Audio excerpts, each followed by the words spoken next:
summer is finally here, so you can't put it off any longer. It's time to stain that deck. But first, George from Miller Paint is going to tell us how you prepare the deck for this stain. You can't just go out there and stain it. That's correct. We need to clean that deck first. Okay, clean it from mold and mildew and old stain. You do not want to be putting new stain over old stain. If you can clean it, it's better to have it cleaned first. Okay, how do you do it?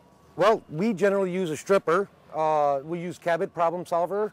It takes off all the old stain, all the old marks, the age, the mold, the mildew. We brush it on and pressure wash it off. That's a heavy-duty brush. It is, and we have a roller for applying the stripper before we pressure wash it off. And what if I don't have a pressure washer? Well, you can use a hose and a brush like this one. Okay. That'll work just fine as well.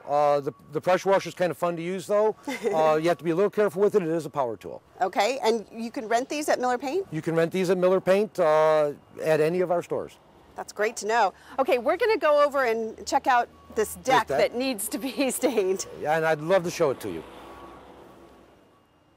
So George, here's a prime example. There was a big pot here, and it looks as though it has done some damage to the deck. It certainly has. It's discolored it, and there you can see there is a little bit of mold and mildew growing in there. So this is a prime example of why we should strip a deck. Just washing this down before staining it would not work. We need a chemical stripper to remove all of this. At Miller Paint, we carry a wide variety of biodegradable and greener deck strippers. Oh, that's great. So you don't have such the harsh chemicals. Yes, we have both. So it depends on the deck and what you have on it as opposed to what we can help you with to remove your stains and the problems of your deck. All right. Well, I am going to be very curious to see how this turns out. Okay. Should we get started? Yes, we will. Okay. I'll get started.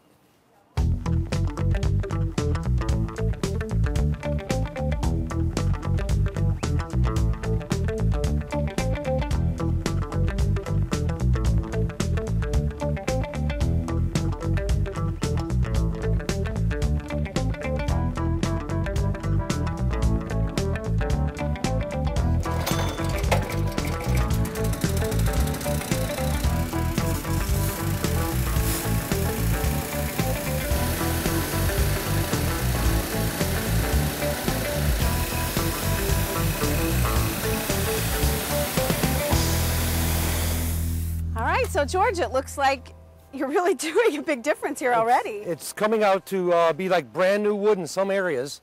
It's critical about keeping the pressure washer far enough away so that we don't damage the wood.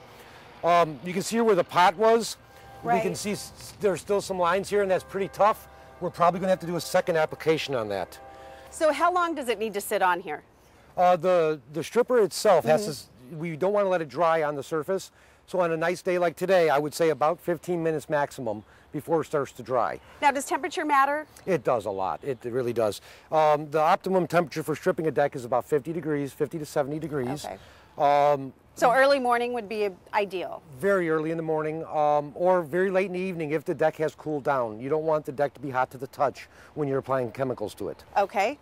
And then you do this? Right, and we clean it all off. Now, if you didn't want to rent a power washer or use a power washer, you can do this with a brush and a hose. And a garden hose, okay. Yeah, it takes a little bit more effort, a little bit more work, but it works just as well. Okay. A couple areas we'll have to redo it. After 48 to 72 hours, after we've done pressure washing, you can start to reapply the stain. Okay, so you need 2 or 3 days to let it dry out, basically. Absolutely. After you fill it full of water. You probably have to start over. Okay. Start that 48 to 72 hours over again. Okay, well, let's hope there's no rain for a couple of days, and we'll come back and stain the deck. Well, I can't wait to see you again. All right, thanks, George.